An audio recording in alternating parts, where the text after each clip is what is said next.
সকলকে স্বাগত জানাচ্ছি Vidyabhavan institute for competitive exam YouTube চ্যানেলের এই ভিডিওতে। মূলত এটা কম্পিটিটিভ এক্সাম ইউটিউব চ্যানেল হলেও বা এই চ্যানেলে মূলত competitive exam related videos upload হলেও এখন থেকে তোমরা তোমাদের স্কুল এডুকেশনের বিভিন্ন সাবজেক্ট ওয়াইজ লেকচারাল ভিডিও তোমরা এখানে পাবে। ভিডিওগুলি নিয়মিত দেখার জন্য তোমাদেরকে চ্যানেলটি সাবস্ক্রাইব করতে হবে আর ভিডিওগুলো ফলো করতে হবে। তো আজকে যেমনটা তোমরা দেখলে থাম্বনেলে, আজকে আমরা এই ভিডিওতে ক্লাস 7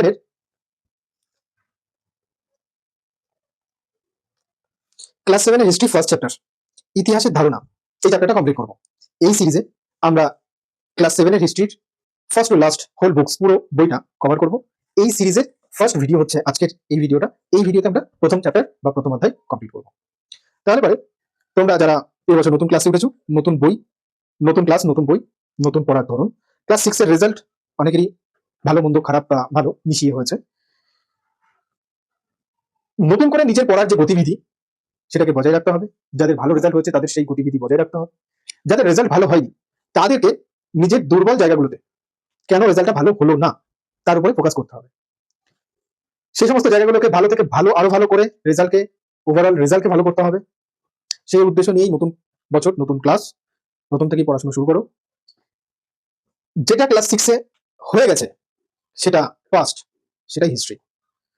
হিস্ট্রি থেকে আমাদেরকে হিস্ট্রিকে অনুসন্ধান করে আমাদেরকে শিখতে হবে ঠিক বা ভুল কোনটা ঘটলো, কিভাবে ঘটলো, কেন ঘটলো, এবং ঠিক সেভাবে হিস্ট্রিকে জেনে বুঝে আমাদেরকে ভবিষ্যতের লক্ষ্যে বর্তমানের কাজকে নির্ধারণ করতে হবে। তাহলে আজকের আমাদের ফার্স্ট চ্যাপ্টার হচ্ছে ইতিহাসের ধারণা। আজকে আমরা এই চ্যাপ্টারে ইতিহাসের সম্পর্কে খুব সিম্পল ভাবে, খুব সহজ অর্থে, ইতিহাস জিনিসটা কি, কম বেশি তোমরা বিগত কয়েক বছরে ইতিহাস পড়ে ইতিহাস সম্পর্কে খানিক ধারণা তোমাদের মধ্যে আছে। আমি আমার মতন করে এই ইতিহাসের ধারণা এই চ্যাপ্টারটাকে কেন্দ্র করে তোমাদের পাঠ্য বই অনুসারে তার সাথে আমার নিজের ধরন অনুযায়ী বা নিজের জ্ঞানকে তুলে ধরার যে প্রক্রিয়া তার মধ্যে দিয়ে তোমাদেরকে আমি ইতিহাসের সম্পর্কে খানিকটা পরিচয় করানোর চেষ্টা করব। তাহলে পরে যারা তোমরা ভিডিওটি দেখছো তোমরা নোটবুকস বা তোমাদের যে নোট করার যে খাতাপত্র সেগুলো নিয়ে বসতে পারো।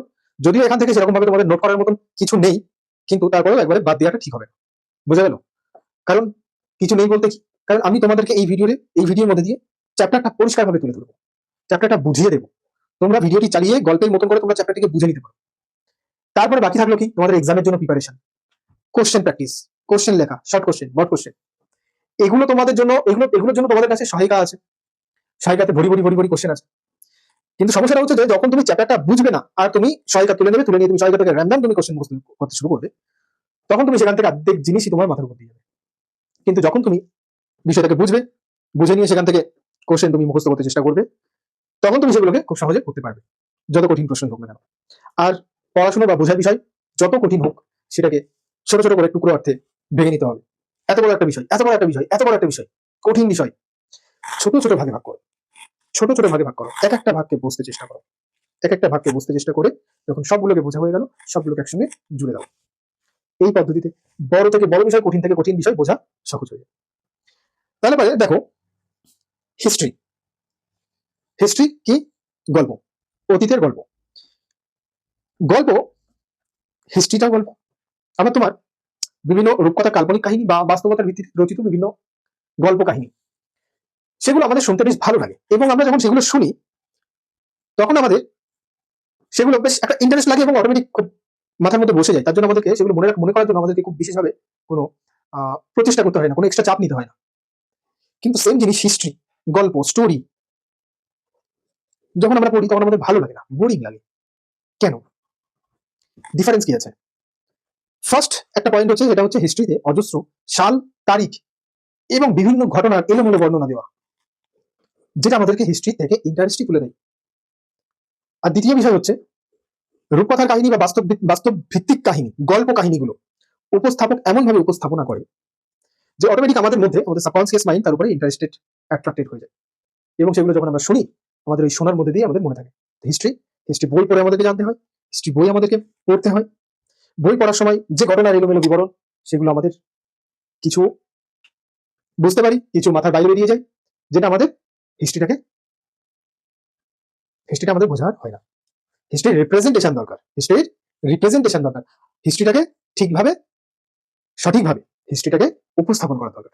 তাহলে পরে হিস্ট্রি বুঝতে সুবিধা হবে, হিস্ট্রি পড়তে ভালো লাগবে, হিস্ট্রির উপরে সেই আকর্ষণ বা সেই ইন্টারেস্ট বা সেই একটা ভালোবাসা সেটা তৈরি হবে, আদারওয়াইজ হবে না। তাহলে পরে এই যে সমস্যা, এই সমস্যার সমাধান কি আছে? এই যে হিস্ট্রি আমাদের পড়তে ভালো লাগছে না বা হিস্ট্রি পড়া নিয়ে যা যা সমস্যা রয়েছে তার সমস্যার সমাধান কি আছে, এবং ওভারঅল সমস্ত সমস্যাগুলোকে এলিমিনেট করে আমরা কিভাবে হিস্ট্রিটাকে পড়তে পারবো, ভালোভাবে বুঝতে পারবো। তার জন্য ফার্স্ট আমাদেরকে যেটা করতে হবে সেটা হচ্ছে টাইম লাইন ফলো করতে হবে। হিস্ট্রির যে টাইম লাইন, সেই টাইম লাইন সিকোয়েন্সটাকে আমাদেরকে ফলো করতে হবে।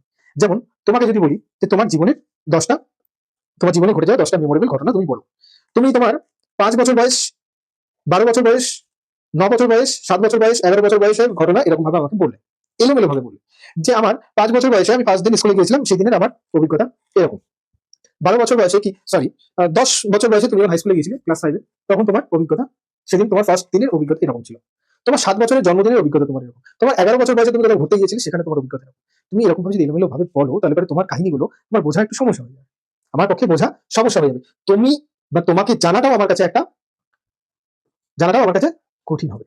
কিন্তু তুমি তোমার লাইফের ঘটনাগুলো তুমি যদি সিকোয়েন্স অনুযায়ী যদি তুলে ধরতে পারো, সিকোয়েন্স অনুযায়ী, সিকোয়েন্স মানে হচ্ছে পর্যায়, ধাপে ধাপে যদি তুলে ধরতে পারো, তাহলে পারে কিন্তু আমার পক্ষে সেটা জানা, বোঝা এবং তোমাকে জানা আমার পক্ষে অনেক সহজ হয়ে যাবে। তাহলে পারে আমাদেরকে সেই সিকোয়েন্সটাকে আগে মেনটেন করতে হবে।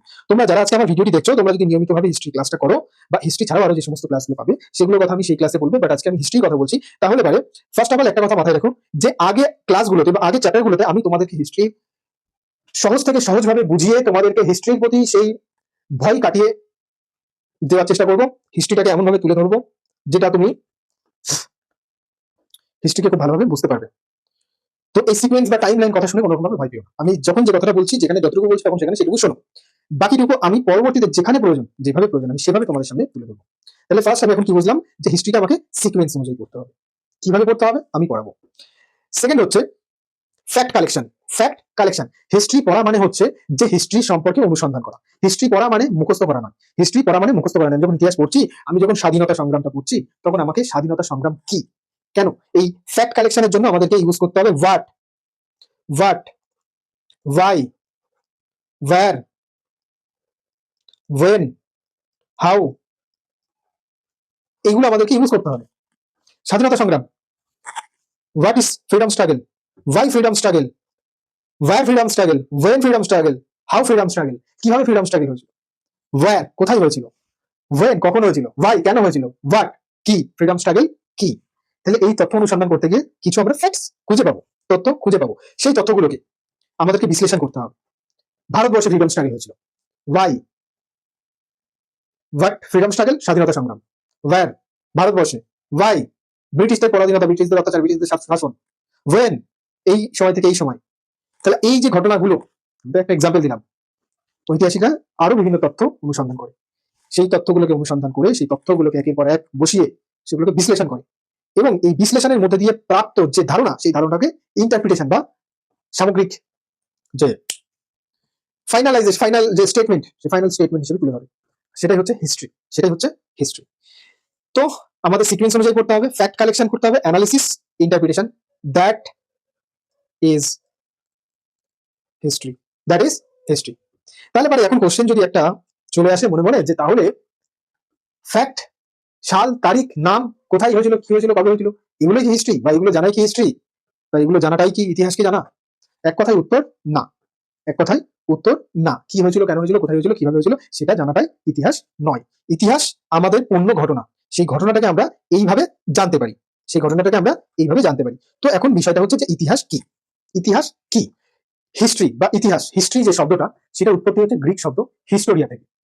হিস্টোরিয়া শব্দের অর্থ হচ্ছে ইনকোয়ারি বা investigation, the knowledge the gain by the investigation. তাহলে ভাই খুব সহজ অর্থে, একদম ঘাবড়ানোর কিছু নেই, একদম মানে ভয় পাওয়ার কিছু নেই। হিস্ট্রি আমরা প্রত্যেকে জানি, ইতিহাসের ইংরেজি অর্থ হচ্ছে হিস্ট্রি, বা ইতিহাসকে ইংরেজিতে হিস্ট্রি বলা হয়। তাহলে হিস্ট্রি শব্দটার উৎপত্তি কোথা থেকে? হিস্ট্রি শব্দটার উৎপত্তি হচ্ছে হিস্টোরিয়া, হিস্টোরিয়া।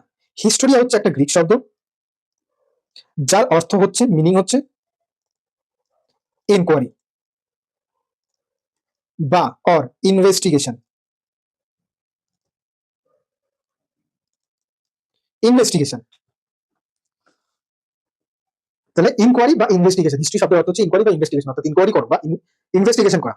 তাহলে কোনো বিষয় সম্পর্কে ইনকোয়ারি করে বা ইনভেস্টিগেশন করে আমরা যে যা কিছু জানতে পারি, যা কিছু আমরা জানতে পারি, তোমাকে কোনো কিছু সম্পর্কে একটা ইনকোয়ারি করতে বলা হয়, তুমি সেটাকে ইনকোয়ারি করে কিছু না কিছু জানতে পারবে, তোমার কাছে কিছু না কিছু তথ্য আসবে, সেই তথ্যগুলোকে তুমি সম্পূর্ণভাবে তোমার বিশ্লেষণ শক্তির দ্বারা তুমি সেগুলোকে সব সাজাবে, তোমার একটা সামগ্রিক জ্ঞান ধারণা তৈরি হবে বিষয়টির উপর, যে আচ্ছা এই বিষয়টা এটা মানে এটা, এবার এটা এরকম ভাবে এই হয়েছে।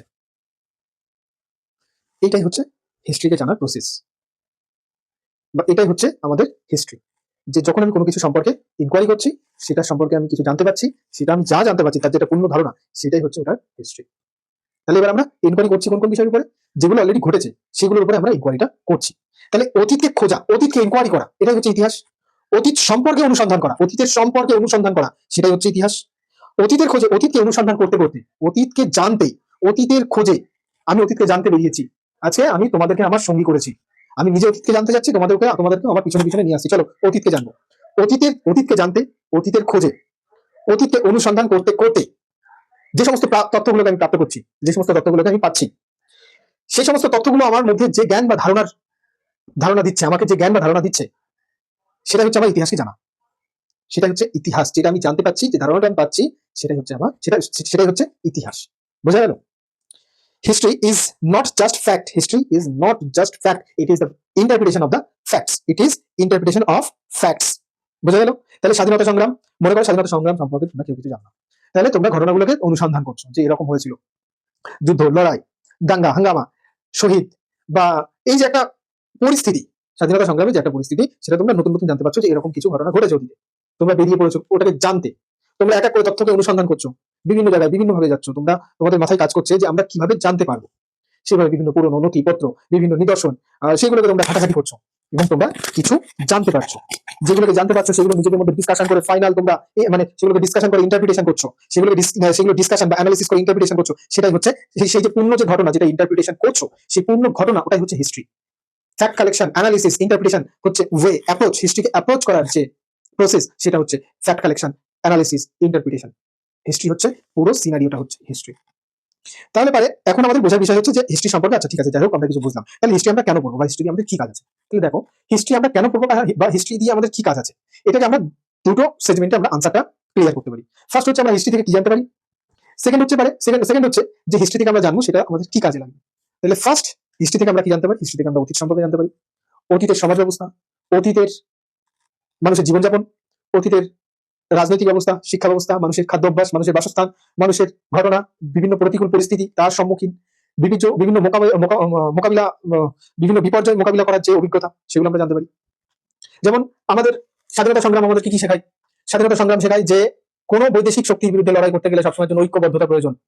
যদি নিজেরা ঐক্যবদ্ধ না থাকা যেতে পারে, তাহলে পারে তোমাকে বা তোমার জাতিকে কোনো বৈদেশিক বা কোনো বাইরের শক্তি আক্রমণ করে নাশ করে দিতে পারে। কিন্তু যখন সকলে মিলে ইউনাইটেড, ঐক্যবদ্ধ হয়ে সেই শক্তির বিরুদ্ধে যখন মাথা তুলে দাঁড়ানো হবে, তখন সেই শক্তি যত শক্তিশালী হোক না কেন, তখন সেটাকে পিছনে হাঁটতেই হবে। তাহলে আমরা ইতিহাস থেকে আমরা এগুলো জানতে পারছি। আর এই যে ইতিহাস থেকে যারা জানছি ভুল বা সাফল্য, অতীতের ভুল বা সাফল্যের যে শিক্ষা, যার থেকে শিক্ষা নিয়ে ভবিষ্যৎ গড়ার লক্ষ্যে আমরা বর্তমানের যে কাজ সেটাকে আমরা নির্ধারণ করতে পারি। অর্থাৎ এই ইতিহাস সম্পর্কে আমরা জানছি, ভালোটা জানছি, খারাপটা জানছি, ঠিকটা জানছি, ভুলটা জানছি, সাফল্য জানছি, অসফলতা জানছি, এবং পূর্ণ জ্ঞান যে ধারণা লাভ করছি, সেটা আমাদের আজকে দাঁড়িয়ে ভবিষ্যতের লক্ষ্যে, আজকের যে কাজ, কারণ আমার আজকের কাজ আমার ভবিষ্যতের রেজাল্ট, আজকে পড়াশোনা করবো, কালকে ভালো রেজাল্ট হবে, রাইট? তো আমার আজকের কাজকে আমি নির্ধারণ করতে পারি। আমার 6 এর রেজাল্ট ভালো হয়নি, তাহলে আমাকে কি করতে হবে? ভবিষ্যৎ 7 এর ফাইনাল পরীক্ষার রেজাল্ট ভালো করতে হবে। তার জন্য কি করতে হবে? আমাকে আজকে ডিসাইড করতে হবে যে আমাকে ভালো করে পড়াশোনা করতে হবে। তাহলে পাস্টের এক্সপিরিয়েন্স, ফিউচারের ambition, today action. So that is history. Everything is correlated with history. History is not one subject. Every subject has its own history. Geography has its own history. Science-এরও history আছে, সায়েন্সেরও হিস্ট্রি আছে। বুঝা গেল? তাহলে পারে আমরা ইতিহাস কেন পড়বো? ইতিহাস আমরা এই যে জিনিসগুলো জানতে পারছি, এইগুলোকে কাজে লাগিয়ে ভবিষ্যতের লক্ষ্যে বর্তমানের কাজকে নির্ধারণ করার যে বুদ্ধিমত্তা, সেটা অর্জনের জন্য আমাদের ইতিহাসটাকে জানা খুব দরকার। আজকে সমাজ কিভাবে গড়ে উঠেছে সেটা আমরা হিস্ট্রি থেকে জানতে পারি, সেটার জন্য আমাদেরকে ইতিহাস পড়া দরকার। ভুলের পুনরাবৃত্তি এড়াতে, অর্থাৎ যে ভুল অতীতে হয়েছে সেই ভুল যেন আর না হয়, সেটা আমাদেরকে মাথায় রাখতে হবে। নৈতিক শিক্ষা এবং দেশপ্রেম, যেমন মহান ব্যক্তি ও ঘটনাগুলি বিভিন্ন অনুপ্রেরণা দিয়ে থাকে আমাদের। যেমন গতকালকে ছিল নেতাজি সুভাষচন্দ্রের জন্মদিন, নেতাজি সুভাষচন্দ্র বসুর জন্মদিন। মহান নেতা নেতাজি সুভাষচন্দ্র বোসের জন্মদিন। তো যখন আমরা তার সম্পর্কে যখন জানি তখন আমাদের মধ্যে তার একটা ব্যক্তিত্বের অনুপ্রেরণা আমরা অনুভব ফিল করি। তাহলে এই যে ঘটনা বা এই যে ধরনের জিনিসগুলো আমরা জেনে আমাদের মধ্যে সেই একটা দেশপ্রেম, নৈতিকতা, একটা ব্যক্তিত্বের আদর্শ আমরা খুঁজে পাই। ঠিক আছে? তার সঙ্গে চিন্তা শক্তি ও বিশ্লেষণ ক্ষমতা বাড়াতে সাহায্য করে। তো এই সমস্ত ওভারঅল বিষয়গুলোর জন্য কিন্তু আমরা হিস্ট্রিটাকে আমাদের পড়া প্রয়োজন। তাহলে এবারে দেখো তোমাদের জন্য আমি এই একটা নোট তৈরি করেছি। তোমাদের যাদের এই নোটটা প্রয়োজন তোমরা আমাকে আমি তোমাদের ডেসক্রিপশনে নোটটা পিডিএফ লিংক দিয়ে দেবো, তোমরা সেখান থেকে ডাউনলোড করবে। ঠিক আছে? আর অবশ্যই আপকামিং ক্লাসগুলো যাতে মিস না হয় চ্যানেলটিকে সাবস্ক্রাইব করবে, নিয়মিত ক্লাসগুলো দেখো। তোমাদের স্কুল, তোমাদের প্রাইভেট টিউশন, তার বাইরে গিয়েও যদি তোমাদের পড়াশোনাতে কোনো রকম কোনো হেল্প করতে পারি তাহলে পারে সেটা আমার দিক থেকে আমার নিজেরও ভালো লাগবে। আর ওভারঅল তোমাদের নিজেদেরকে তোমাদের এডুকেশন বা তোমাদের যে পড়াশোনা সেটাকে ভালোভাবে চালাতে হবে, রেজাল্ট ভালো করতে হবে, এই মোটিভ নিয়েই এগিয়ে চলো। লাইফ থাকবে, যতদিন মানুষ জীবনে বেঁচে থাকে ততদিন পর্যন্ত তার কাছে লাইফে এনজয়মেন্টের নানান কারণ থাকে। তো এনজয়মেন্ট আজকে আছে, কালকেও থাকবে, ভবিষ্যতেও থাকবে। বাট এই যে টাইমটা, এই টাইমটা নিজেকে তৈরি করার টাইম, এই টাইমটা নিজেকে স্ট্রাকচার্ড করার সময়, এই সময়টা কোনো রকম কোনো দিকে কম্প্রোমাইজ করা যাবে না। তো দেখো ইতিহাসের উপাদান, ইতিহাসের উপাদান কি? আমরা আজকে ইতিহাসের ধারণা পড়ছি, তো ইতিহাস সম্পর্কে আমরা সাধারণ বেসিক জিনিসগুলো পড়বো। এগুলো অনেকেই তোমরা জানো, আবার একটা ঝালাই মোলাই করে নেওয়া মতো। তো ইতিহাসের উপাদান হচ্ছে যে এই যে আমরা ইতিহাস সম্পর্কে জানতে চেষ্টা করছি, তো এই ইতিহাসের খোঁজে, ইতিহাস অতীতের খোঁজে, অতীতের অনুসন্ধানে যে যে বস্তুগুলো আমরা, যে বস্তু থেকে আমরা তথ্য অনুসন্ধান করছি, যে বস্তু বা বিষয় থেকে আমরা তথ্য অনুসন্ধান করছি, যেমন পুরনো নথিপত্র, পুরনো অতীতের জিনিসপত্র, শিল্প, শিলালিপি ইত্যাদি বিভিন্ন জিনিসপত্র আছে যেগুলো থেকে আমরা ইতিহাসের ক্লু পাচ্ছি, এবং সেই ফ্যাক্ট কালেকশন করে, অ্যানালিসিস করে, ইন্টারপ্রিটেশন করে আমরা ফাইনাল হিস্ট্রি ক্রিয়েট করছি। হিস্ট্রি ক্রিয়েট না, হিস্ট্রিটাকে আমরা বের করে আনছি, ঘটনাগুলোকে আমরা বুঝতে চেষ্টা করছি। হিস্ট্রি যে ক্রিয়েট হয়ে গেছে সেটাকে আমরা জানতে চেষ্টা করছি। তাহলে যে উপাদানকে আমরা তথ্য হিসাবে ব্যবহার করছি সেগুলোই হচ্ছে, বা তথ্য কালেকশনের জন্য যে উপাদানগুলোকে আমরা ব্যবহার করছি বা যে উপাদানগুলো থেকে আমরা ক্লু পাচ্ছি সেগুলোই হচ্ছে ইতিহাসের উপাদান। ইতিহাসের উপাদান 3 প্রকারের। মৌখিক উপাদান, যেমন বিভিন্ন মানে মুখে মুখে ঘুরতে থাকা বিভিন্ন ইতিহাসের কাহিনী, যেগুলোকে লোককথা বলে, সেরকম। ঠিক আছে? সেগুলো ইতিহাসের উপাদান। মৌখিক উপাদান। অলিখিত উপাদান আছে, যেমন যেগুলো তোমার হচ্ছে অলিখিত উপাদানের মধ্যে রয়েছে বিভিন্ন খনন কার্যের দ্বারা প্রাপ্ত যে বস্তুগুলো, যেমন মাটির জিনিসপত্র, বিভিন্ন অর্নামেন্টস, অর্থাৎ তোমার গয়নাগাটি, পুরোনো যে গয়নাগাটি, তারপরে পুরোনো বহু পুরোনো প্রাচীন যুগের যে ঘরবাড়ি যদি কোথাও থাকে ভারতবর্ষের বিভিন্ন কোণে, সেখানকার যে জীর্ণ যে ক্ষয়প্রাপ্ত দেয়াল বা তার ভিতরে যে স্ট্রাকচার বা তার ভিতরে প্রাপ্ত যে সমস্ত বস্তু, সেগুলো সবই আমাদের কাছে ইতিহাসের উপাদান। লিখিত উপাদানের মধ্যে রয়েছে বিভিন্ন ধরনের ধর্মগ্রন্থ, বিভিন্ন পর্যটকের যে যে ভ্রমণ বৃত্তান্ত কাহিনীর যে বুকস, যে বই, এই সমস্তগুলো আমাদের কাছে লিখিত উপাদান হিসাবে আছে। তাহলে ইতিহাসকে আমরা লিখিত যে সমস্ত লিখিত বস্তু থেকে জানতে পারি সেগুলো হচ্ছে লিখিত উপাদান। যেগুলো লেখা নয় কিন্তু ঐতিহাসিক নিদর্শন বস্তু, সেগুলো হচ্ছে আমাদের কাছে অলিখিত উপাদান। আর যেগুলো মানুষের মুখে মুখে প্রচলিত সেগুলো হচ্ছে আমাদের কাছে মৌখিক উপাদান। ক্লিয়ার? আচ্ছা, তাহলে এবার ইতিহাসের পরিবর্তন দেখো, এটাও ইতিহাসের ধারণার কিন্তু একটা গুরুত্বপূর্ণ কনসেপ্ট। ইতিহাসের পরিবর্তন কিভাবে পরিবর্তন, কেন পরিবর্তন? এখানে কিসের ছবি দেখা যাচ্ছে? গোয়েন্দা ব্যোমকেশ বক্সী। গোয়েন্দা, গোয়েন্দা কি কাজ? গোয়েন্দার কাজ হচ্ছে যখন কোনো ঘটনা ঘটছে, কোনো অপরাধ ঘটছে, সেই ঘটনার তথ্য অনুসন্ধান করে সে বা সেই অপরাধের তথ্য অনুসন্ধান করে অপরাধীকে ধরা, এটাই হচ্ছে গোয়েন্দার কাজ। তো এক্ষেত্রে অনেক সময় কি হয়, তোমরা যারা বিভিন্ন থ্রিলার মুভিজ বা এগুলো দেখেছো, গোয়েন্দা ভিত্তিক যে সমস্ত চলচ্চিত্র সেগুলো তোমরা যারা দেখেছো, যে গোয়েন্দা 100% এর মধ্যে 80% ক্লুতে পৌঁছে গেছে, বাট 20% তার কাছে লুপ হোল রয়েছে। অপরাধী তার সামনে দিয়ে মুখোশের আড়ালে ঘুরে বেড়াচ্ছে, কিন্তু সে ডাইরেক্ট ধরতে পারছে না। 20% ক্লুর অভাব রয়েছে, যার জন্য সে 100% শিওর হতে পারছে না।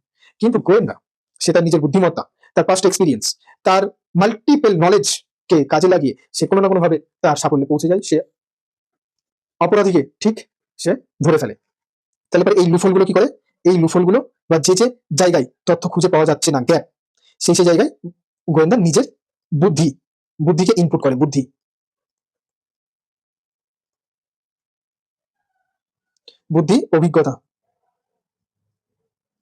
অভিজ্ঞতাকে ইনপুট করে এই জায়গাটা গ্যাপটাকে ফিল করে। ঠিক এইভাবেই যখন আমরা হাজার হাজার বছরের ইতিহাস খুঁজতে যাই, তখন ঐতিহাসিকদের কাছেও ঐতিহাসিকরা যে তথ্য অনুসন্ধান করে, সেই তথ্য অনুসন্ধানের মধ্যেও কোথাও কোথাও ফাঁক থাকে।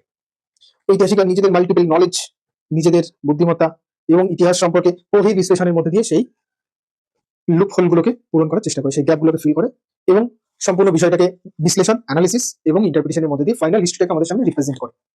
বুঝা গেল?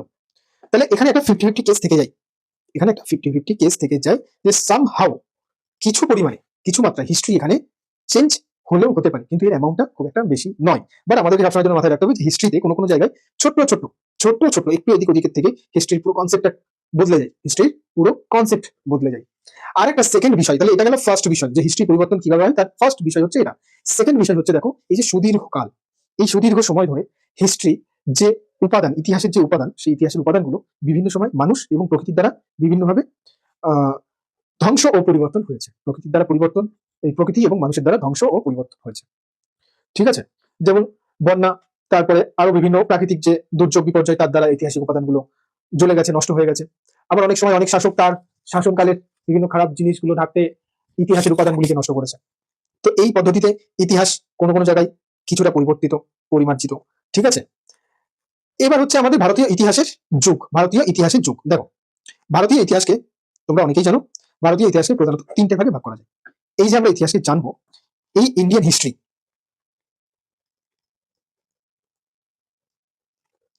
ইন্ডিয়ান হিস্ট্রিকে টোটাল তিনটে ভাগে ভাগ করা যায়, 1, 2, 3। ফার্স্ট এক নম্বরে কি আছে? ফার্স্ট এক নম্বরে হচ্ছে প্রাচীন ভারতের ইতিহাস। প্রাচীন ভারতের ইতিহাস মানে একদম পুরনো ইতিহাস, সিন্ধু সভ্যতা বা তারও আগে মানুষ যখন বনে জঙ্গলে বসবাস করতো, সেই সময় থেকে শুরু করে, ঠিক সেই সময় থেকে শুরু করে 740 খ্রিস্টাব্দে পর্যন্ত, অর্থাৎ গুপ্ত যুগের অবসান হওয়ার সময় পর্যন্ত যে দীর্ঘ সময়কাল, সেই দীর্ঘ সময়কালটাকে প্রাচীন ভারতের ইতিহাস বলা হয়ে থাকে। ভারতের ইতিহাসে এটাই সব থেকে দীর্ঘ সময়কাল, ভারতের ইতিহাসে এটাই সব থেকে দীর্ঘ সময়কাল। এরপরে 740 খ্রিস্টাব্দে থেকে শুরু হচ্ছে আমাদের মধ্যযুগীয় ভারতের ইতিহাস, যেটা 1765 খ্রিস্টাব্দে পর্যন্ত চলছে, যেটা 1765 খ্রিস্টাব্দে পর্যন্ত চলছে। 1765 খ্রিস্টাব্দে মুঘল সাম্রাজ্যের এক গুরুত্বপূর্ণ সম্রাট, সম্রাট আম, সম্রাট ঔরঙ্গজেবের মৃত্যু ঘটে, এবং তার মৃত্যুকে কেন্দ্র করে এই সময় মধ্যযুগীয় ইতিহাস সমাপ্তি ঘটে এবং নতুন ইতিহাস, যেটা আধুনিক ভারতের ইতিহাস শুরু হয়। তাহলে এই যে প্রাচীন যুগের ইতিহাস, মধ্যযুগীয় ইতিহাস, আধুনিক ইতিহাস, তাহলে প্রাচীন যুগের ইতিহাস কি বললাম? প্রাচীন যুগের ইতিহাস হচ্ছে একদম সেই পুরনো সময় থেকে শুরু করে, অর্থাৎ যখন মানুষ বনে জঙ্গলে থাকতো সেখান থেকে শুরু করে গুপ্ত যুগ পর্যন্ত, এটা হচ্ছে প্রাচীন ভারতের ইতিহাস। গুপ্ত যুগ থেকে শুরু করে মাঝখানে সুলতানি যুগ এবং মোগল যুগের কিছুটা অংশ, এটা মিলিয়ে আমাদের হচ্ছে মধ্যযুগের ইতিহাস। আর তার পরবর্তীতে অর্থাৎ মোগল যুগে ঔরঙ্গজেবের মৃত্যুর পর থেকে ভারতের স্বাধীনতা আন্দোলন এবং ভারতের স্বাধীনতা 1947 পর্যন্ত হচ্ছে আধুনিক যুগের ইতিহাস।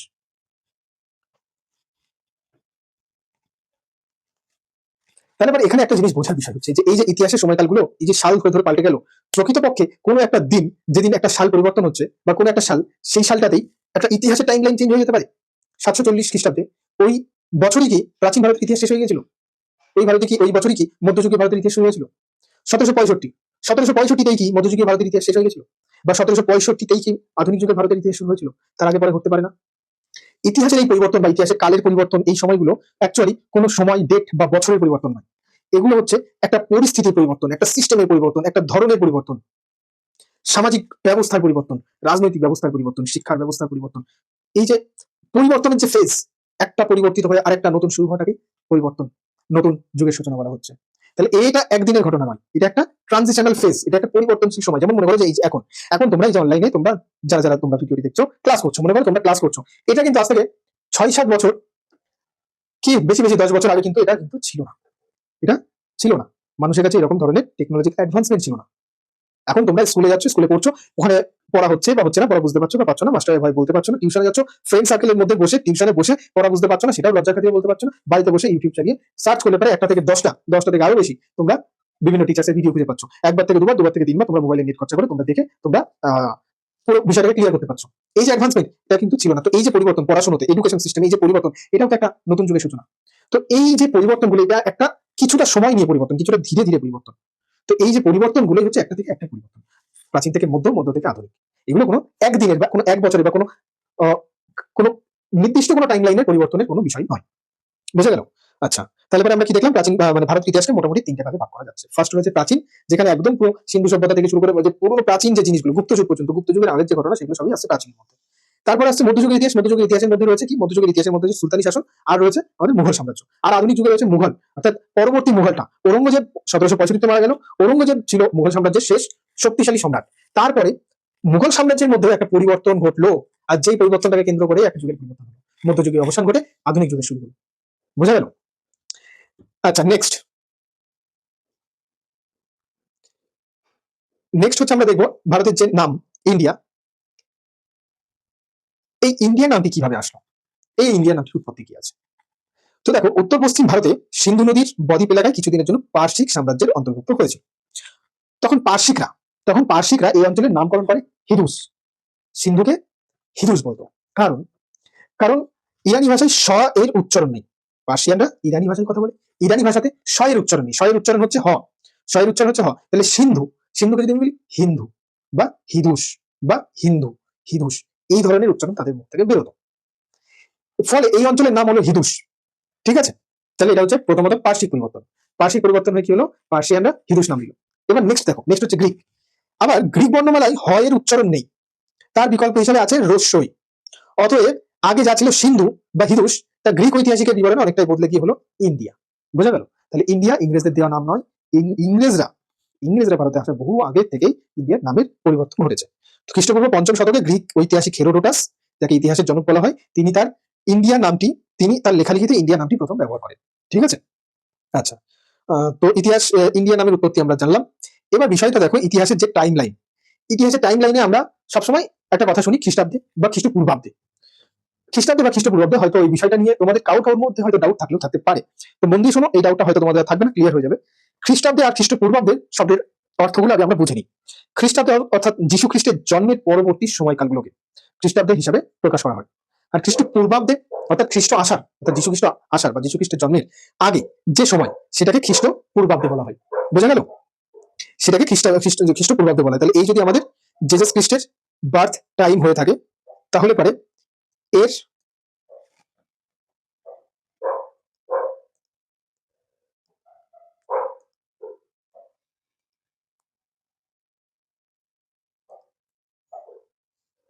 তাহলে এই যে এই সাইড, এটা হচ্ছে আমাদের খ্রিস্টাব্দে, আর এই সাইড, এটা হচ্ছে আমাদের খ্রিস্টপূর্বাব্দে।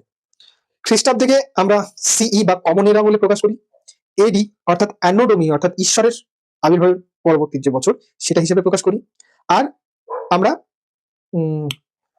খ্রিস্টপূর্বাব্দকে আমরা বিসি বা বিফোর ক্রাইস্ট হিসেবে প্রকাশ করি, বা বিসিই বিফোর কমন এরা হিসেবে প্রকাশ করি। বোঝা গেল? তাহলে খ্রিস্টের জন্মের 500 বছর আগের যে সময়, সেটা হচ্ছে 500 খ্রিস্টপূর্বাব্দে। আর খ্রিস্টের জন্মের 500 বছর পরের যে সময়, সেটা হচ্ছে 500 খ্রিস্টাব্দে। বোঝা গেল? আচ্ছা, ভেরি গুড। এবার দেখো, এবার মেন ইম্পর্টেন্ট যে বিষয়, সেটা হচ্ছে যে তোমাদের এই যে সপ্তম শ্রেণীর যে ইতিহাস বই, এখানে আমরা কোন ইতিহাস পড়বো বা এখানে আমরা কি জানবো? এখানে আমরা জানবো হচ্ছে, আমরা যে ভারতের 3টে ঐতিহাসিক যুগের বিবরণ জানলাম, তার মধ্যে মধ্যযুগের ইতিহাস আমরা ক্লাস 7 হিস্ট্রিতে আমরা জানতে পারবো। এখানে মূলত আমরা 740 খ্রিস্টাব্দ থেকে 1765 খ্রিস্টাব্দ পর্যন্ত এই যে সময়কাল, এই সময়কালের আমরা হিস্ট্রি বা ইতিহাস আমরা জানবো। তোমাদের আজকের এই ভিডিওতে ইতিহাসের ধারণা এই চ্যাপ্টারটি কমপ্লিট হলো। পরবর্তীতে আমরা পরের চ্যাপ্টারগুলো এক এক করে এগিয়ে যাবো। নিয়মিত ভিডিওগুলি দেখতে চ্যানেলটি সাবস্ক্রাইব করবে। ভিডিওটি ভালো লাগলে ভিডিওতে লাইক দিয়ে কমেন্টে তোমাদের মতামত জানাবে, এবং পড়ার বিষয়ে যদি কোনো রকম কোনো কিছু আমাকে জানাতে বা আমার সাথে কোনো রকম কোনো কথা বলতে হয়, তাহলে ফার্স্ট তোমরা কমেন্ট করো। তোমাদের কমেন্ট অনুযায়ী আমি তোমাদের সাথে তোমাদের যোগাযোগ করার কোনো না কোনো আমি মিডিয়াম তোমাদেরকে দেবো। মন দিয়ে পড়াশোনা করো, সকলে ভালো থাকবে, সুস্থ থাকবে, পড়াশোনার মতন এগিয়ে নিয়ে চলো। ঠিক আছে, পরবর্তীতে আবার দেখা হচ্ছে, কথা হচ্ছে। ভালো থেকো, সুস্থ থেকো। আর আরেকটা যে বিষয়, সেটা হচ্ছে যে তোমাদের যে বাকি যে সাবজেক্টের যে ক্লাসগুলো, সেগুলো তোমরা এখানে পাবে। তার জন্য তোমাদেরকে নিয়মিতভাবে এই চ্যানেলটি ফলো করতে হবে, সাবস্ক্রাইব করে রাখবে। ঠিক আছে, তো আজকের ভিডিওতে আজকের ক্লাসটি তোমাদের কেমন লাগলো, সেটা অবশ্যই তোমরা তোমাদের কমেন্টে তোমাদের মতামত জানাবে। আর বছরের প্রথম থেকে তোমরা যদি তোমাদের পড়াশোনাটাকে একটা রিদিমে নিয়ে চলো, তাহলে পরে খুব বেশি একটা চাপ নিতে হবে না। বছরের মিডিল বা শেষের দিকে গিয়ে বছরের শেষে খুব ভালো রেজাল্ট করাটা খুবই সহজ হয়ে যাবে। ঠিক আছে, তাহলে সকলে ভালো থাকো, সুস্থ থাকো। পরবর্তীতে দেখা হচ্ছে। সকলে মন দিয়ে পড়াশোনা করো। Tata, bye bye. পরে আবার দেখা হচ্ছে। চ্যানেলটি অবশ্যই সাবস্ক্রাইব করে নেবে এবং কমেন্টে তোমাদের মতামত জানাবে।